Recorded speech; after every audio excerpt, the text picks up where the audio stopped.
Good morning मंडळी. तर दिवसाची सुरुवात झालेली आहे. चहाने ॲक्च्युअली चहा बंद केलेला आहे, पण पार्लेची बिस्किट बघितलं की तुम्ही तर ओळखूनच गेला असाल. तर आता इकडे 2 दिवसापूर्वी रवा भिजत घातलेला होता, तर आत्या आता ते चुलीवरती शिजत आहेत. तर शिजल्यानंतर पीठ काहीसं असं झालं. त्यानंतर आत्या मला साच्यामध्ये पीठ भरून देत होते आणि ताईन मी असे हे कुरड्या घालत होतो. तर खरं सांगा मैत्रिणींना, थोडंसं का होईना उन्हामध्ये कुरड्या घातल्याशिवाय आपल्याला उन्हाळ्याचं काहीतरी बनवल्याचं वाटतच नाही ना. कुरडीचं पीठ खायला कोणाकोणाला आवडतं मला कमेंटमध्ये सांगा. मला तर खूप आवडतं. तर आत्या शिल्लक राहिलेल्या पिठाचे सांडगे छोटे छोटे कुरडी घातल्या जेव्हा हलकत उचलते तेव्हा ती खूप छान बनलेली आहे असं ताई म्हटल्या.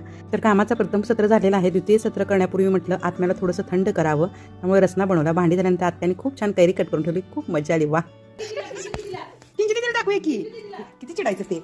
आज रंगपंचमी बिलकुल आवडली नाही असं दिसतंय. देवा काय तोंड कोण ठेवले माझं गोऱ्याचं काळ आणि वर असत्या तोंडावरती जे शूटिंग चालू. मित्र कधी बिळातनं बाहेर वाट बघतायत. आजचा ब्लॉग कसा वाटला हे कमेंटमध्ये नक्की कळवा.